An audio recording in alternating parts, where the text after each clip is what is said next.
Here are 5 trade targets that I have for the Yankees. Now, I believe all 5 are realistic. But will they happen? I mean, I'm not Nostradamus. I don't know the future. I can't tell you if they would happen. But I know that they are realistic trade targets, and I'm going to tell you why. But if you love the Yankees and you're not subscribed, be sure to subscribe. We recently hit 23,000 subscribers. Thank you guys so much for that. Let's try to get 24. Now, the 5 trade targets.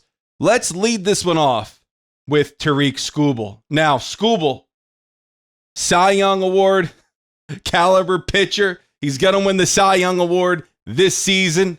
And Skubal had a great year. Now, why would he be made available? Well, that's because the Tigers and Skubal are incredibly far apart, according to reports in contract talks. $250 million apart. But Skubal this year, as I said, most likely is going to win the Cy Young. Had a tremendous season, a 2.21 earned run average. Really great year. A whip under 1. And arguably the best pitcher in Major League Baseball. Now, what would it take for the Yankees to go and get him? It would take a haul. And for this package specifically, I'm going after more in quantity over quality, but this is still a quality package. Got Will Warren, who was a workhorse for the Yankees this year. Spencer Jones, who had over 30 home runs last year in the minors. Carlos Legrand, who looked great, especially in Double-A, pitching to a 3.22 earned run average. And Bryce Cunningham, who also looked very good for the Yankees down there in the minors. That would be the Yankees' number 2 prospect in Legrand, number 3 prospect in Jones, and number 4 prospect in Cunningham, along with Will Warren for Tarik Skubal. Skubal only has 1 year left. He's a free agent. So whoever gets him, whether that's the Yankees or the Mets, you would have to sign him. And that's why I don't have a Lombard going in this deal. But I do have some pieces that are going for Skubal. Would the Tigers do it? I'm not sure. But if I'm the Yankees, that's probably the package that I would offer the Tigers for Skubal. Now, the next one, Stephen Kwan. Kwan had a year where he almost had a 4 WAR, according to Baseball Reference, a 3.7 WAR. Kwan this year, 272 average, 11 homers, 56 RBI, 21 stolen bases, with a 705 OPS and a 96 OPS plus. But as far as being a defender, he's one of the best left fielders in Major League Baseball. Outs above average of 5, has a great arm. If I'm the Yankees, though, you're going to part with a decent package because Kwan will be a free agent after the 2027 season. So you have a couple of years where you're not paying him, 2 years at least, where you don't really have to worry about paying him big money. It may cost you with Dominguez. It may cost you Spencer Jones. His trade value, according to baseball trade value, is a lot. It's like 34. That's because he's 28 years old and he has 2 years of control. But if I'm the Yankees, there's only so far that I would be willing to go for Kwan. I would be very interested in getting him. He doesn't strike out ever. But there's only so far that I would be willing to go if I'm the Yankees. But Kwan, I think the Yankees should definitely target him. It's just, it matters what the price is for him. Now, Freddy Peralta, there's a report that Milwaukee may make Freddy Peralta available. Now, Peralta, he had a great season. He's a free agent after next year. Peralta, 17-6 with a 2.70 ERA and 33 starts, 176 and 2/3 innings pitched, 204 strikeouts with a whip of 1.075. This is, I just have to say this is what's wrong with baseball. You have the best team in baseball, in the regular season anyway, Milwaukee, who their ace, they're not talking about extending him. Instead, they're talking about trading him. And people want to hate on the Dodgers, hate on the Yankees, hate on the Phillies, Mets for signing these players to big money deals, but these teams, even when they're very good, they're not even willing to do that. So it's just the state of baseball is kind of disgusting, in my opinion. It's gross how Milwaukee, best team in Major League Baseball this year, they're looking to trade their ace instead of extending him. It's actually kind of pathetic. But what would it take for the Yankees to go and get Peralta? You could see a deal of Spencer Jones. Now, Spencer Jones is going to headline most of these packages because he had such a fantastic season in the minor leagues power-wise, and he's a very good defender. He's an incredible athlete, so you have to trade something to get something. He has a lot more trade value, by the way, than Jason Dominguez. I don't know if you guys knew that, but he does. But I would move Spencer Jones, and you have to move a pitcher for Peralta. Luis Gil for Freddy Peralta. Peralta would just seemingly take Gil's roster spot. And I think that could get it done for Mr. Peralta. So he comes in at number 3. Number 4. First off, I need to preface it with this. These next 2 guys, pretty big names in the sport. Not that the other guys weren't, of course, Skubal is. But these 2 guys are 2 of the top names in the sport. Let's start off with Paul Skenes.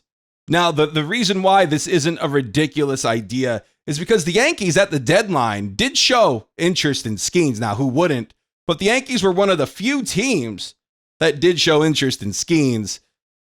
Cashman, to our knowledge, called up the Pirates and said, hey, what would it take to get Paul Skenes? And then Cashman went on to say, we'll offer you Lombard and Jones in any deal. And the Pirates just said, no, we're good. But Skenes most likely is going to win the Cy Young Award in the National League. Arguably the best pitcher in Major League Baseball. It's between him and Skubal for sure. But Paul Skenes, just another phenomenal year. 23 years old. Pitched to a 1.97 earned run average. The kid has a career 1.96 ERA. 216 strikeouts with 187 and 2/3 innings pitched. A marvelous season for Pitt. Now, what would the deal look like? A potential deal.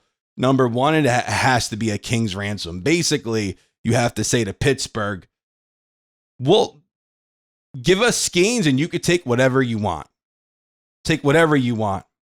But if you want to help soften the blow for Skenes, you could take on a guy like Brian Reynolds, a bigger contract for Pittsburgh. He's a switch hitter, had a down year this past year, like a 720 OPS, but you could take him on to help them with their payroll alongside Skenes, of course. But you would probably have to trade George Lombard, Will Warren, Spencer Jones, Anthony Volpe, Carlos Legrand, and Cunningham. If you were to put Schlittler in that deal somewhere, maybe it lessens the package, but I would not be shocked if Pittsburgh counters you and says, hey, throw Schlittler in and maybe we have a deal. At that point, if I'm the Yankees, I'm going to gamble. I'm going to put all my chips in with Schlitt, homegrown guy, looked great in the postseason. I'm going to put all my chips in with him if it means trading Schlittler amongst all these other players for Paul Skenes. That's where I'm going to draw the line with Pittsburgh. But this package, I think, is incredibly fair. You're moving Anthony Volpe, who has 3 more years of control after this one. Still very young. Pittsburgh needs help over there at short. Maybe Volpe can be part of a solution or a stopgap for them. And as everybody says, he could need a change of scenery. George Lombard, he's one of the top shortstop prospects in the game, infield prospects in the game. Will Warren, as I said earlier, was a workhorse for the Yankees. Spencer Jones, as I've been saying in the video, was really good power-wise and in the outfield. Legrand, very good, and Cunningham. So it would be a big package for Skenes. You let me know if you would do that. Now, to move on to our final guy here, we're going to talk Bryce Harper. Now, Bryce Harper, 33 years old. Dave Dombrowski, his comments about Harper were very fascinating. And I was kind of shocked, but I was listening to what Joel Sherman had to say about those comments from the Phillies GM. And he was like, there might be on the player side some frustration with his contract as far as Harper goes. He's a little frustrated with his deal. And listen, he's the one who signed that deal 7 years ago. But he's still frustrated because he believes he's worth more. And Harper, his average AAV is like 25 million over the next, I believe, 6 years. So it might be he might be a little undervalued, but Harper had a down year. He didn't have a superstar season. He had a down year for Bryce Harper. He hits to a career 905 OPS. Harper this past year, 27 homers, 261 average, 75 RBI with an 844 OPS. That's low for a guy like Harper. It is. But if the Yankees can't retain Cody Bellinger, is this option worth exploring? Joel Sherman said he would not be shocked if the Phillies were to trade Bryce Harper. He wouldn't be shocked at all. So if that's the case, if Harper were to be made available at some point, should the Yankees go and get him? If Cody Bellinger is no longer an option for the Yankees. Now, it depends. This deal's a fascinating one. It depends because Harper's temperament, his attitude, you have to take that into account. So it's a lot of money that's coming back, and it's the character that's coming back too. So it just depends. But Bryce Harper, if you get him in pinstripes, this is where he dreamed of playing his entire life. If you could get him in pinstripes and you put him in the same lineup as Aaron Judge, and you put him in front of Aaron Judge, the sky's the limit for this guy. He could hit 40 in his first year as a Yankee. I'm just saying, if I'm the Yankees and you can't bring back Cody, I think exploring a trade for Harper is possible. Now it just depends. Is this a deal where you just part with Spencer Jones and that's it because you're taking on all that money and you're taking on the personality in Harper? Who knows? Or Spencer Jones and a pitcher? But you have to give something up to get something. However, his contract, you're kind of paying for the not so good productive seasons in theory for Bryce Harper. So maybe that lessens the package, but there's also a chance where he's still a very good player.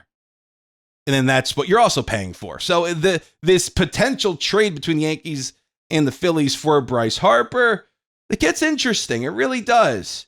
Because of the money and the player that's coming back. It'd be interesting if the Yankees were to get Harper. Who knows if they will, though. But guys, listen, let me know what you think about my 5 trade targets down in the comments. Thank you guys so much for watching. Take care.